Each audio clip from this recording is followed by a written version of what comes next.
The emergency lights flashed across the curved walls of the Vosiri command center. Soft blue skin shimmered under the red warning lights as the aliens moved with urgent purpose between workstations. Science Director Zular stood at the center platform, his four eyes blinking rapidly as he processed the incoming data. "Play it again," he ordered, his translator converting his melodic speech into standard Galactic common. The holographic display flickered to life, showing a terrified Vosiri colonial administrator.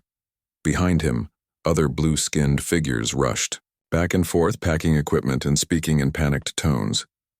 "This is Colony Outpost 17, the administrator said, his voice trembling. "Unknown ships have entered our system. They are not responding to communications. They have already destroyed our orbital station. We are evacuating, but—" A distant explosion rocked the transmission. "They're here.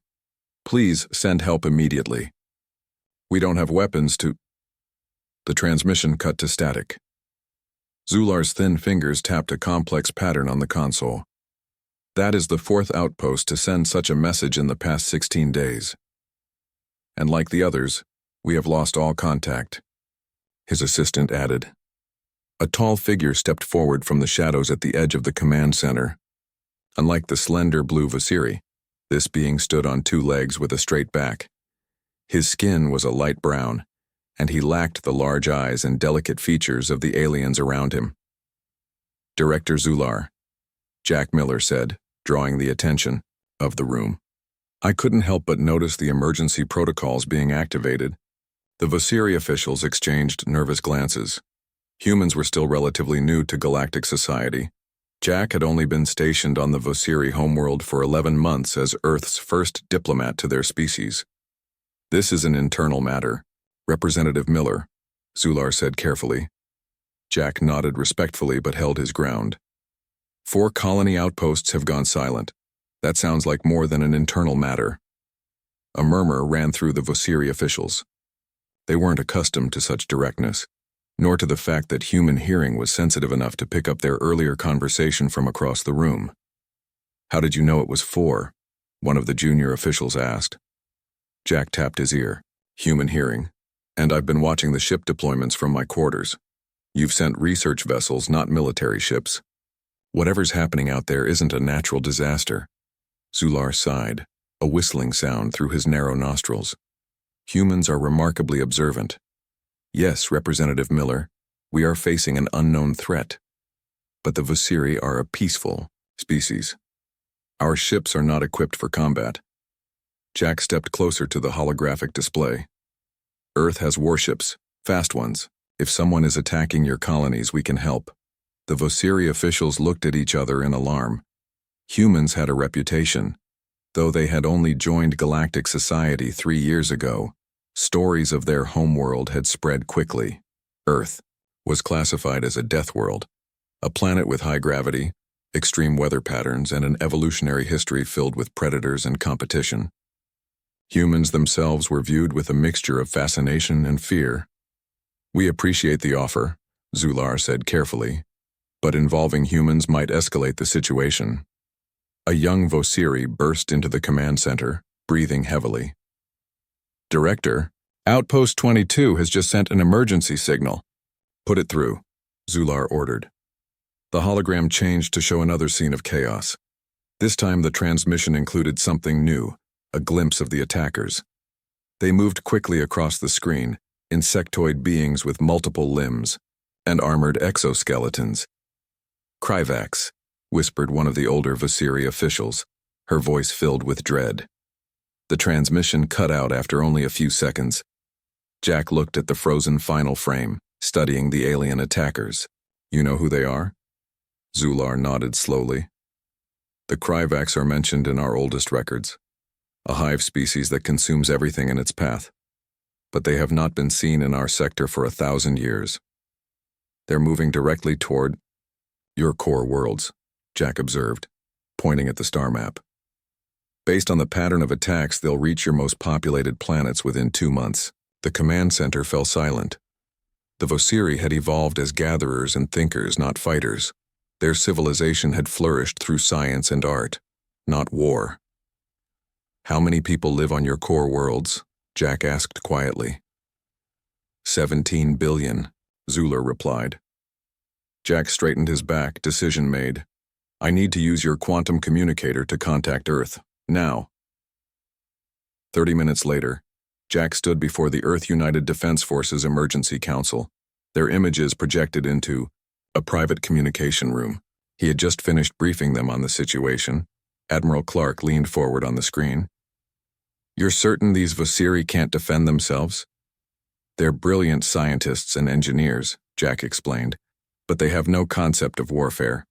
Their ships are built for research and transportation, not combat. The few defensive weapons they have are automated systems designed by other species. And these Kryvax creatures? Asked General Rivera. What do we know about their capabilities? Not much, Jack admitted. Ancient records, mostly stories. They're described as consuming everything, resources, technology, even living beings. They strip planets bare and move on. The Defense Council members exchanged glances. Earth was still finding its place in galactic society. Many alien species were wary of humans, viewing them as potentially dangerous due to their evolutionary background. This could be an opportunity, Admiral Clark said finally, to show the galaxy that humans are protectors, not threats. General Rivera nodded. I'll prepare the Pacific Fleet. Fastest ships we have. The Vosiri haven't officially asked for our help yet, Jack reminded them. Their council is still debating. Tell them to decide quickly, Admiral Clark said grimly. If these Kryvax are as dangerous as they sound, we'll need every minute of travel time. Jack ended the transmission and returned to the Vosiri command center. The council members were still arguing, their voices rising in their musical language. Government has agreed to help, Jack announced, interrupting their debate. But you need to formally request our assistance. Earth ships can be here within 3 weeks, but they need to depart immediately.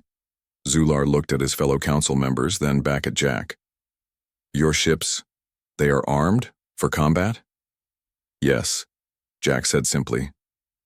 Very armed. Very combat ready. The Vosiri council members conferred quietly. Finally, Zular stepped forward. We, the Vosiri High Council, formally request Earth's assistance against the Kryvax threat, he said, his voice solemn. May the stars witness that we ask the Deathworlders to come to our aid. Jack nodded and activated his communicator. UDF Command, this is Miller. Request confirmed. Send the fleet. As he finished speaking, another emergency signal lit up the command center. Colony Outpost 23 had just gone silent. The race against extinction had begun. The USS Horizon cut through space like a shark through dark water. Captain Susan Boyd stood on the bridge, hands clasped behind her back as she studied the main view screen. Stars streaked by as the ship traveled at speeds that the Vosiri had once thought impossible. Status report, she called out, her voice calm but firm. Lieutenant Greg Harris looked up from his station. All systems nominal, Captain. The rest of the fleet is maintaining formation. We'll reach the Vosiri outpost in 17 minutes. Susan nodded. Earth had sent 6 warships, not their biggest vessels, but their fastest. Speed was essential if they hoped to gather intelligence on this new enemy. Any response to our communications? She asked. Communications Officer Diane Wells shook her head. Nothing, Captain. The outpost remained silent. Susan frowned. This would be humanity's first direct encounter with the mysterious Kryvax. The briefing files contained little useful information, just ancient Vosiri legends and the fragments of footage from the attacked outposts. All hands to battle stations, Susan ordered. Weapon systems on standby. I want shields at maximum. The moment we exit hyperspace. The bridge crew moved with practiced efficiency.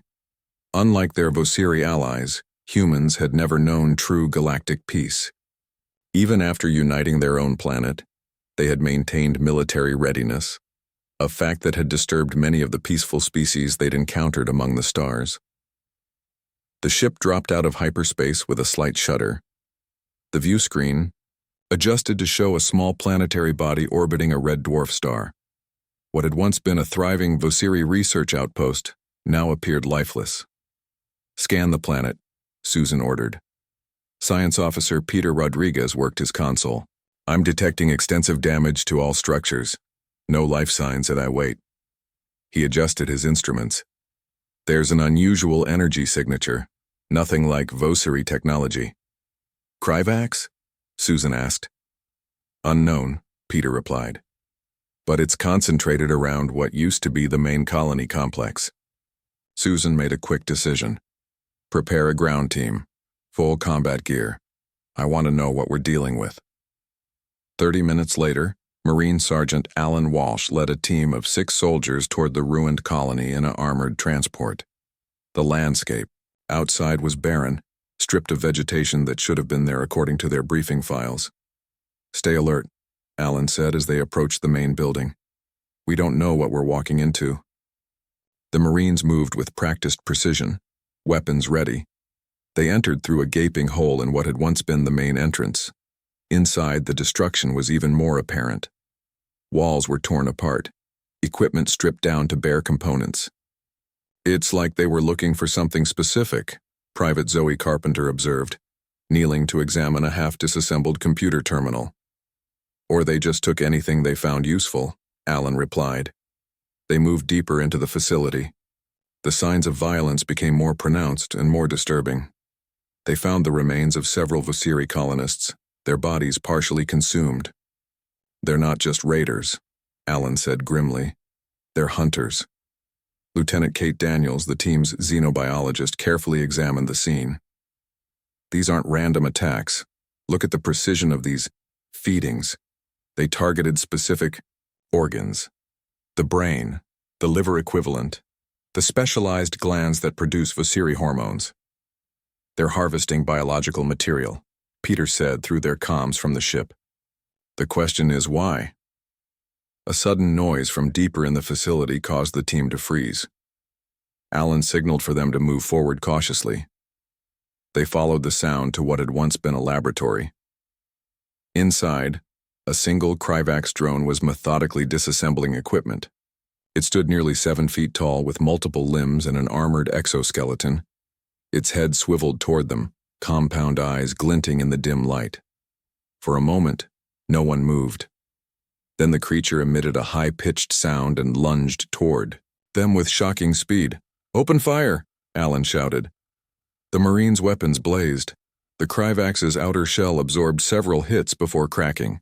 The creature kept coming, slashing at Private Carpenter with razor-sharp appendages. She dodged with the quick reflexes that marked humans as Deathworlders, returning fire at point-blank range.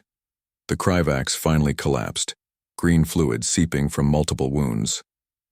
"Secure the area," Alan ordered, his breath steady despite the adrenaline coursing through his system. Kate approached the fallen creature cautiously. "We need to bring this specimen back to the ship. This is our first chance to study one up close." As she spoke, a small device on the Kryvax's body began to pulse with light. "Everyone out now," Alan shouted, recognizing the signs of a self-destruct mechanism. They barely made it outside before the laboratory exploded, taking the Kryvax body with it. Back on the USS Horizon, Susan received their report with a grim expression. "So they have technology advanced enough for self-destruction protocols. And they're organized," Alan added. "That wasn't a mindless beast, it had purpose." Kate nodded. "Based on what we saw and the colony's data we recovered, I believe the Kryvax operate like a highly evolved hive species. The drone we encountered was collecting specific materials, both technological and biological." "For what purpose?" Susan asked. "Resource gathering, most likely," Kate replied. "They strip planets of useful materials and move on. But there's something else." She pulled up a star chart on the main view screen. "I've analyzed their attack pattern. They're not just hitting random outposts." The chart showed a clear progression moving toward the heart of Vosiri territory. "They're heading straight for the population centers," Susan said. "Yes," Kate confirmed. "And based on their current speed, they'll reach the first major Vosiri colony world in less than 18 days. A signal interrupted their discussion. "Captain," called out Communications Officer Wells, "we're detecting a ship approaching at high speed." "Kryvax?" Susan asked, already moving toward her chair. No, Wells replied. It's smaller, scout-sized. On screen, Susan ordered. The view screen showed a sleek, insect-like vessel approaching rapidly. It's scanning us, Peter reported from the science station. Susan made an instant decision. Target, their engines. Disable, don't destroy. We need information. The USS Horizon fired a precision shot that clipped the scout ship's propulsion system. The alien vessel spun briefly before stabilizing, now drifting in space. They're powering weapons, Lieutenant Harris reported. Fire again, Susan ordered. Take out their weapon systems. Another precise shot left the Kryvax ship defenseless. Now hail them, Susan said. They received no response, but sensors showed activity within the damaged vessel. They're activating. Some kind of signal, Peter reported, likely calling for reinforcements. Then we don't have much time, Susan said. Prepare to retrieve that ship. We need to examine their technology. As crew members rushed to follow her orders, Susan opened a channel to Earth Command. This is Captain Boyd. First contact with enemy forces established. They're organized, technologically advanced, and definitely hostile. Request permission to engage in full combat operations. The response came quickly. Permission granted, Captain. Defend the Vosiri at all costs. Additional fleets are already en route. Susan looked back at the view screen, where the disabled Kryvax ship floated like a wounded insect. The first battle had been won, but the war was just beginning. The grand chamber of the Galactic Confederation buzzed with nervous energy. Representatives from 12 different species sat in tiered seats around a central platform. Most had never seen a human in person before, and they whispered among themselves. As Admiral Olivia Reeves walked to the center of the room, Olivia stood tall, her uniform crisp and her posture perfect. Behind her stood Jack Miller, who had returned from the Vosiri homeworld, and Chief Engineer Paul Garcia, who carried a large case of equipment. Esteemed representatives of the Confederation, began Counselor Mirak, an elder Vosiri who served as the current head of the Assembly. We face an unprecedented crisis. The Kryvax have returned after 1,000 years, and they threaten not just the Vosiri, but all spacefaring species. We have called this emergency session to hear the humans' proposal for defense. Olivia stepped forward. Thank you, Counselor. 3 weeks ago, our reconnaissance fleet made first contact with Kryvax forces. Since then, we have learned much about our enemy. She activated a holographic display showing the insectoid Kryvax vessels. The Kryvax operate as a collective, with a central intelligence directing worker drones. They harvest resources, both material and biological, to expand their hive. Based on our analysis, their current path will take them through the heart of Vosiri space and eventually to the territories of the Zentari and Phallax species. A tall, reed-thin alien with pale green skin stood up. Why should we trust humans with our defense? Your species is barely known to us. Your world is classified as a death world, a place of violence and predation. Murmurs of agreement rippled through the chamber. Olivia smiled slightly. Representative Klorak, it is precisely because we evolved on what you call a death world that we can help.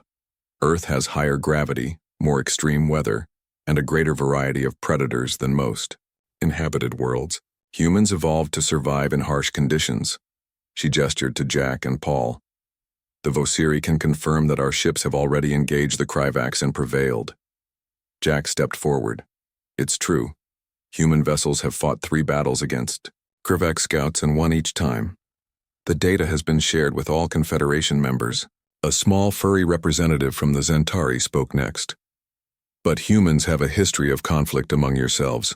How do we know you won't turn your weapons against us once the Kryvax are defeated? The chamber fell silent, awaiting the answer. It's true that humans have fought wars, Olivia acknowledged. We don't hide our history, but we have also learned from it. Our conflicts taught us strategy, tactics, and the importance of protecting those who cannot protect themselves. She walked slowly around the central platform, making eye contact with each representative. Yes, Earth is a death world. Yes, we evolved as both predator and prey. But those same pressures that made us strong also taught us compassion. On Earth, the strong protect the weak. It is our deepest instinct. Paul Garcia opened his case, revealing modified weapon systems. We've brought adaptable defense technology that can be fitted to your existing ships. The designs are simple enough that they can be mass-produced quickly using your manufacturing facilities. He activated one of the devices, showing a holographic simulation of how it worked. This shield enhancement can increase your defensive capabilities by 300% against Krivax weapons. The representatives leaned forward, suddenly interested in the practical solutions being offered. A blue-skinned Vosiri scientist approached the weapons with obvious reluctance. Our species has avoided weapons development for generations. The thought of arming our research vessels is uncomfortable, Olivia finished for him. I understand, but sometimes defense is necessary for survival. The Confederation Council debated for hours. Humans were still largely unknown to most species, and their reputation as Deathworlders made many uncomfortable. But the evidence of the Krivax threat was undeniable, and the humans had already proven effective against them. Finally, Councillor Mirak called for a vote. The proposal before us is to formally request Earth's protection against the Krivax threat and to authorize the implementation of human defensive technologies on our ships. One by one, the representatives cast their votes. Some did so eagerly, others with clear reluctance. When the final tally appeared, the motion had passed by a narrow margin. The Confederation formally accepts Earth's assistance, Mirak announced. May the stars witness that we have chosen to ally with the Deathworlders. Later that day, Olivia, Jack, and Paul met with the military and scientific leaders from each Confederation species. The contrast between the humans and the aliens was striking. Where the Confederation representatives were cautious and theoretical, in their planning the humans were direct and practical. The Krivax fleet will reach the Vosiri colony of New Haven in 6 days, Olivia explained, pointing to a star map.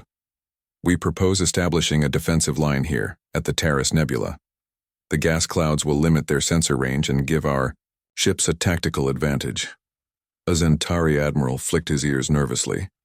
Your battle plans seem aggressive. Our ships are not designed for such direct confrontation. Paul stepped forward with his equipment. That's why we've developed these modifications. They can be installed on your vessels within 48 hours. He demonstrated the technology again, showing how Earth's more advanced weapon systems could be adapted to the alien ships. Our fleets will take the front positions, Olivia assured them. Your vessels can provide support from the rear. We don't expect you to fight the way we do. The alien representatives exchanged glances. The idea of allowing another species to fight their battles went against their pride. But the reality of their situation was clear. None of them had warships comparable to Earth's fleet. None had crews trained for combat. How many ships can Earth provide? Asked a Phalanx commander. 20 are already in Vosiri space, Olivia replied.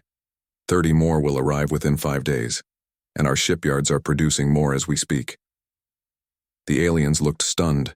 The speed and scale of human mobilization was beyond their experience. Your entire civilization geared toward war? Asked the Vosiri scientist, his voice barely above a whisper. Jack smiled kindly. No, but humans prepare for threats. It's how we survived on our death world. We hope for peace, but we prepare for challenges. As the meeting concluded, engineers from all species began working together to implement the defensive modifications.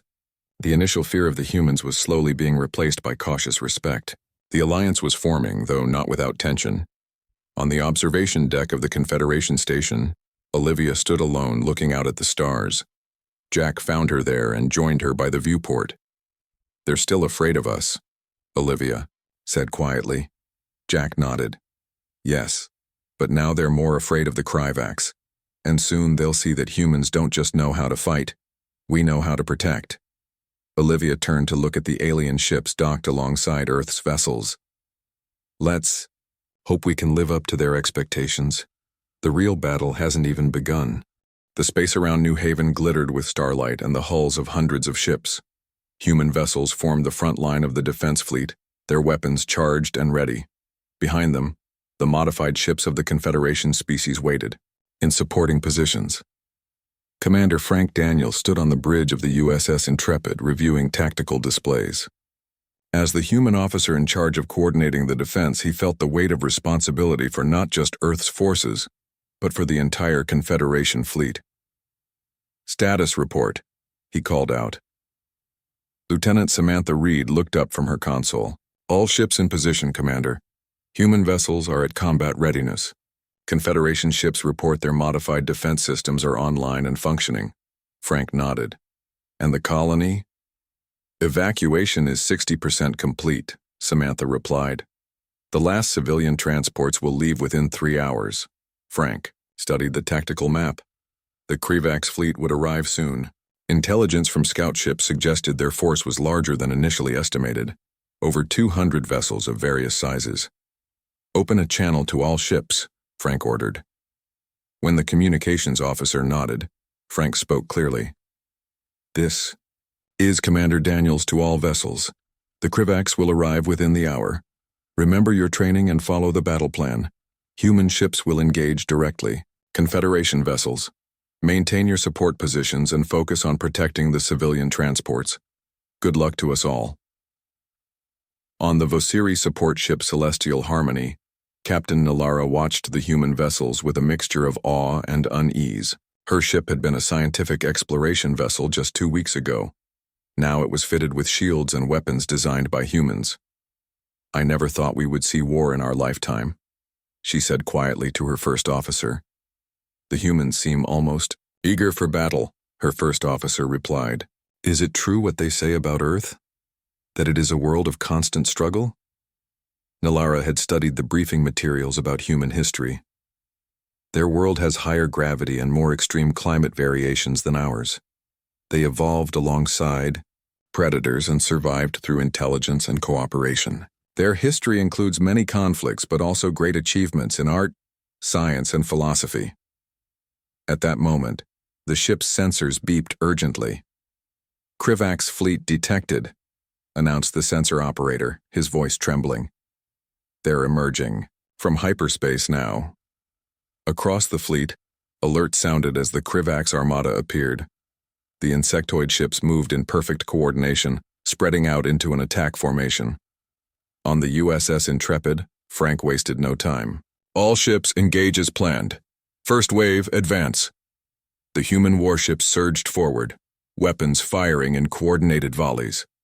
The Krivax responded immediately, returning fire with weapons that pulsed with eerie green energy. The battle erupted in full fury. Human ships moved with unexpected agility, executing maneuvers that seemed reckless to the watching Confederation allies. They darted between larger Krivax vessels, firing precisely at vulnerable points identified by intelligence. "The humans fight like nothing I've ever seen," Nilara whispered as she watched the tactical display. "They're not afraid." On the communications deck of the USS Horizon, Nancy Howard worked frantically to decipher the signals passing between Krivax ships. As a communications specialist with a gift for patterns, she had been studying Krivax transmissions since their first encounter. "Captain, I'm detecting something unusual in their communications," she reported to Captain Susan Boyd. "The patterns have changed." "Meaning?" Susan asked, not taking her eyes off the battle unfolding before them. "They're confused," Nancy replied, excitement in her voice. "Their signals show signs of surprise, maybe even distress. I don't think they've ever encountered resistance like this before." Susan allowed herself a small smile. "They've never fought humans before." The battle intensified as more Krivax ships joined the fray. Despite the humans' tactical advantage, the sheer number of enemy vessels began to take its toll. Several human ships reported damage, and one Confederation support vessel had been completely disabled. Frank Daniels adjusted the battle plan, ordering the fleet to adopt a new formation. "Focus fire on their lead vessels," he commanded. "We need to disrupt their coordination." The human ships responded instantly, concentrating their attacks on the largest Krivax ships at the center of their formation. The strategy was working. The Krivax began to show signs of disorganization as their command structure was damaged. Suddenly, sensors detected a new threat. "Commander," Samantha called out. 3 Kryvax heavy cruisers are breaking through our line. They're heading for the civilian transports. Frank assessed the situation quickly. Reroute the Dauntless and Fearless to intercept. But both ships were already engaged with multiple enemies. They couldn't break away in time. On the bridge of his small escort vessel, Lieutenant Ben Taylor watched the Kryvax ships heading toward the civilian transports. One transport in particular, filled with Vasiri children and elders, was directly in their path. Ben made a split-second decision. All power to engines, he ordered his small crew. We're intercepting those cruisers. His second-in-command looked alarmed. Sir, we don't have the firepower to stop them. We don't need to stop them, Ben replied calmly. We just need to slow them down until the Dauntless can get there. Ben's ship, the Defender, raced toward the approaching Kryvax vessels. It was a small, fast escort ship, designed for reconnaissance rather than heavy combat. Arm all torpedoes, Ben ordered. We'll target their propulsion systems. The Defender launched its attack, striking one of the Kryvax cruisers and causing it to slow. The other 2 enemy ships immediately turned their attention to the human vessel, firing devastating blasts of energy. Evasive maneuvers, Ben shouted. As his ship shuddered under the impact, the Defender twisted and turned, avoiding some shots while taking others directly on its weakening shields. Its return fire was precise, targeting the vulnerable spots identified in previous engagements. On the Celestial Harmony, Nilara watched in disbelief as the tiny human ship engaged 3 Kryvax cruisers to protect the civilian transport. They will be destroyed, she said, her voice breaking. Why would they sacrifice themselves? Her first officer had no answer, but his eyes remained fixed on the tactical display, watching the human ship fight against impossible odds. The Defender's shields failed after the 7th direct hit. Systems throughout the ship began to shut down. Engine damage critical, reported the engineering officer. Weapons at 30%. Ben looked at the civilian transport, now almost out of range of the Kryvax. He had bought them time, but the enemy cruisers would still catch them before they reached safety. One option left, Ben said, his voice steady. Set collision course with the lead cruiser. Divert all remaining power to engines. His crew exchanged glances but obeyed without question. They were humans from Earth, a death world. They understood sacrifice. The Defender accelerated toward the largest Kryvax cruiser, its damaged engines screaming in protest. The enemy vessel tried to evade, but Ben's piloting skills, honed through years of training in Earth's challenging conditions, allowed him to adjust course with precision. The impact was devastating. The Defender's remaining torpedoes detonated on contact, creating a chain reaction in the Kryvax ship's power core. The explosion engulfed both vessels and severely damaged the nearby cruisers. The civilian transport escaped to safety. Across the fleet, humans and aliens alike witnessed the sacrifice. For a moment, even the battle seemed to pause. Who was that? Nilara asked, her voice barely a whisper. Her communications officer checked the registry. A human ship, the Defender, commanded by Lieutenant Ben Taylor. Nilara bowed her head in a Vasiri gesture of respect. Then she turned to her crew. Let us ensure his sacrifice was not in vain. Move our ship into defensive position.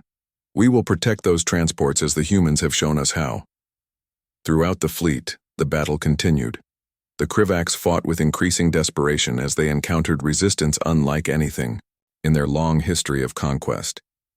And at the center of that resistance were the humans, the Deathworlders who had answered an alien SOS and brought their unique strengths to a galaxy that was only beginning to understand them. The Confederation Council chamber was silent as Admiral Olivia Reeves presented her plan. The battle at New Haven had been won, but at a heavy cost. 17 human ships and 9 Confederation vessels had been destroyed. The Kryvax had retreated, but intelligence suggested they were regrouping for another attack. We cannot simply wait for them to strike again, Olivia said, her voice firm as she addressed the gathered representatives. The time has come to take the fight to the enemy. Murmurs spread through the chamber. The idea of an offensive action was foreign to most Confederation species. You propose an attack? Asked Counselor Mirak, the elderly Vasiri leader. Our forces have always been defensive in nature, Olivia nodded. I understand. But the Kryvax will continue their advance unless we stop them at their source. She activated a holographic display showing the movements of Kryvax ships since the battle. Our intelligence suggests the Kryvax operate with a centralized command structure. Their drones receive instructions from control ships, which in turn answer to a central authority. Security Chief Ryan Peters stepped forward. He was a stocky man with sharp eyes that missed nothing. As Earth's top intelligence officer assigned to the Confederation, he had been analyzing all available data on the Kryvax. We've identified unusual signal patterns originating from this location, Ryan said, highlighting a point on the star map. We believe this is their command vessel, the Hive Queen, essentially. The alien representatives leaned forward, suddenly interested. If we can disrupt this command structure, Olivia continued, the entire Kryvax force would be thrown into disarray. A Zentari admiral flicked his ears skeptically. Even if this theory is correct, how would we approach their command ship? The Kryvax fleet surrounds it completely. Dr. Lisa Wright stepped up next. She was Earth's leading weapons specialist, a small woman with intense focus and brilliant mind. We've been studying Kryvax biology from specimens recovered during the battle, Lisa explained. They operate as a collective consciousness. Their drones are connected to the hive mind through a specific frequency in their neural patterns. She displayed a complex molecular structure. We've developed a compound that can temporarily disrupt this connection.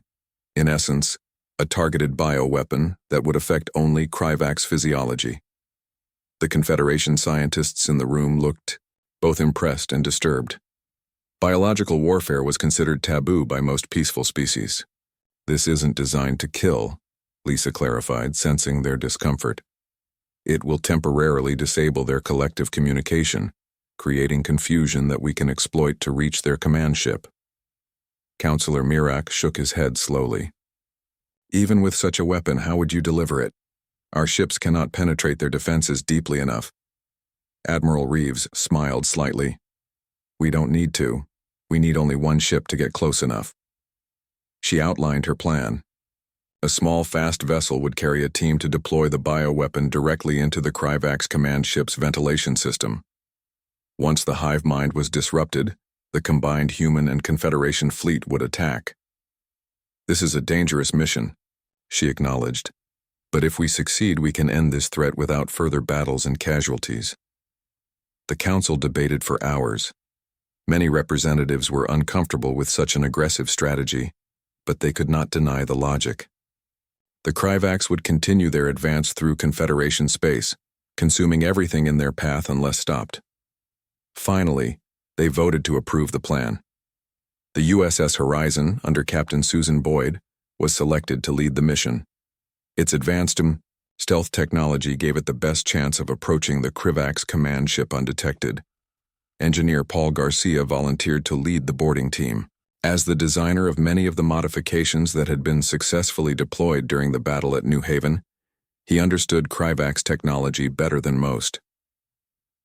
The day before the mission, Paul worked in the Horizon's engineering bay, making final adjustments to the specialized equipment they would carry. He looked up as Captain Boyd entered. "Everything ready?" Susan asked. Paul nodded. "The bioweapon is stable and the delivery system is tested. We'll only get one shot at this." Susan studied the engineer's face. "You know the risks. Once you're aboard that ship, we may not be able to extract you." "I know," Paul replied calmly, "but it's worth it. I've seen what the Kryvax do to the worlds they conquer." His team consisted of 4 other humans and, surprisingly, 2 aliens. A Vosiri scientist named Teller, who had helped develop the bioweapon, and a Zentari engineer called Nixal, whose species' natural agility would be valuable in navigating the Kryvax ship. The USS Horizon departed the next day, slipping away from the main fleet with minimal fanfare. The rest of the human and Confederation forces moved into position at a safe distance, ready to attack when the signal came. Using advanced stealth technology and a route through a dense asteroid field that larger ships could not navigate, the Horizon approached the Kryvax fleet undetected. From their position, they could see the massive command ship, nearly twice the size of the largest human vessel. "Incredible," Susan said quietly as they observed the Kryvax vessels moving in, precise patterns around their queen ship. They function like a single organism. The Horizon waited for a gap in the patrol pattern, then slipped closer using the shadow of a larger Kryvax vessel for cover. "Boarding team, prepare for deployment," Susan ordered. Paul and his team gathered in the launch bay. They wore specialized suits designed to protect against Kryvax biology and carried the bioweapon in a secure container. "Once we're inside, we'll have approximately 20 minutes to reach the central ventilation system," Paul briefed his team one last time. "The ship's layout is only theoretical based on what we've observed, so be prepared to adapt." The Zentari, Nixal twitched his sensitive whiskers. "I can detect air currents. It should help us find the ventilation access points." The Vasiri, Teller, checked the bioweapon container. "The compound is stable, but remember it must be released at the precise temperature and pressure to spread effectively." Paul nodded to them both. These aliens had volunteered for a mission that even many humans would consider too dangerous. They had come a long way from the fearful species who had initially been afraid to associate with Deathworlders.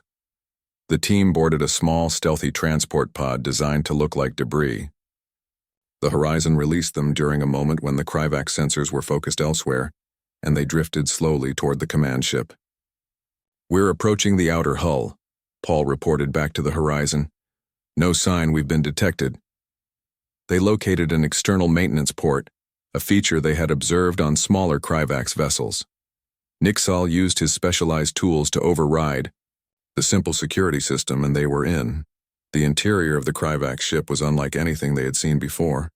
Organic-looking corridors pulsed with an eerie blue light. The air was thick with strange spores that their suits filtered out. "This way," Nixal whispered, his sensitive whiskers detecting subtle air movements. "The ventilation system is larger than we expected." The team moved through the ship, avoiding Kryvax drones when possible and neutralizing them silently when necessary. Their progress was steady until they reached a large chamber filled with what appeared to be developing Kryvax larvae. "We need to go through," Paul said, checking the ship schematic they had developed. "The main ventilation hub should be just beyond." As they carefully navigated around the edge of the chamber, a drone entered from another doorway. It spotted them immediately and emitted a high-pitched alarm sound. "Run," Paul ordered as more drones began to emerge from connecting corridors. The team sprinted for the far door, firing precision shots at pursuing drones. They made it through, but one of the human team members was caught by a Kryvax claw. His suit, torn open, the others couldn't reach him before more drones swarmed in. "We have to keep moving," Paul said grimly. "The ventilation hub should be just ahead." They found it, a massive chamber with enormous fans circulating air throughout the ship. Above the main intake was a control panel. "Cover me," Paul told the others as he and Teller approached the panel with the bioweapon. The remaining team members formed a defensive position as more Kryvax drones entered the chamber. The fight was intense, with the humans using their combat training and the aliens providing crucial support. Paul and Teller worked quickly to calibrate the bioweapon and connect it to the ventilation system. The container was almost ready when a massive drone, clearly a specialized security unit, burst into the chamber. "Hurry!" shouted one of the human team members as they engaged the new threat. With seconds to spare, Paul activated the release mechanism. The bioweapon entered the ventilation system, spread by the powerful fans throughout the ship. "Signal the fleet," Paul ordered as he rejoined the fight. "The weapon is deployed." Within minutes of the bioweapon's release, the effects became visible throughout the Kryvax fleet. The perfectly coordinated movements of their ships began to falter. Some vessels drifted aimlessly, while others moved in random patterns, occasionally colliding with each other. Captain Susan Boyd watched from the bridge of the USS Horizon as the Kryvax command structure collapsed into chaos. "It's working," she said, unable to keep the surprise from her voice. "Transmit the signal to the fleet. Begin the attack." The combined forces of Earth and the Confederation surged forward. Human warships led the charge, their weapons targeting the now vulnerable Kryvax vessels. Behind them came the modified ships of the Vasiri, Zentari, and other Confederation species, many now showing unexpected skill with their new weapon systems. On The bridge of the celestial harmony. Captain Nalara watched her tactical display with a mixture of awe and determination. In the week since the battle at New Haven, her scientific vessel had been further modified with human technology, and her crew had trained extensively with human advisors. "Target the smaller vessels on the perimeter," she ordered. "Maintain formation with the Earth Destroyer Group." Her crew responded with a confidence that would have been unthinkable before their alliance with the humans. The Vosiri, long devoted to peace and scientific discovery, were learning to fight when necessary. Aboard the Kryvax command ship, Paul Garcia and his boarding team fought their way back toward their transport pod. The bioweapon had affected the Kryvax drones around them, making their movements erratic and uncoordinated. "The exit should be 2 corridors ahead," Paul said, checking the map they had created during their infiltration. Teller, the Vosiri scientist, monitored a small device. "The bioweapon has spread throughout 90% of the ship. The effect will last approximately 3 hours before their biology adapts." A sudden explosion rocked the ship, nearly knocking them off their feet. "The fleet has begun their attack," Paul realized. "We need to move faster." The team encountered less resistance as they made their way back. The Kryvax drones wandered aimlessly, no longer receiving clear instructions from their hive mind. Some still attacked when the team came too close, but they lacked their previous coordination. As they reached the maintenance port where they had entered, another violent explosion shook the ship. Warning lights flashed, and a thick, acrid smoke began filling the corridor. "The ship's taking heavy damage," said Nixal, the Zentari engineer. "Its power core is becoming unstable." Paul activated his communication device. "Horizon, this is the boarding team. We're at the extraction point, but we need immediate pickup. The command ship is going critical." Static answered him. "Too much interference from the battle," one of the human team members said. "We need to take the pod and try to reach a safe distance." They boarded their small transport, detached from the Kryvax ship, and began navigating through the chaos of the battle. All around them, Kryvax vessels were being systematically disabled or destroyed by the combined fleet. "There's the horizon," Paul said, pointing to where their ship was engaged with 3 Kryvax cruisers. "But we'll never reach them through this." The transport pod's communication system suddenly crackled to life. "Boarding team, this is Captain Nalara of the Celestial Harmony. We've detected your signature and are moving to your position." The Vosiri vessel appeared, its newly installed weapons blazing as it cleared a path toward the small transport. A tractor beam locked onto the pod and pulled it into a docking bay. Paul and his team were greeted by a Vosiri medical team that immediately began treating their injuries. "The Kryvax command ship?" Paul asked urgently. "What's happening?" Nalara herself answered. "It's been heavily damaged.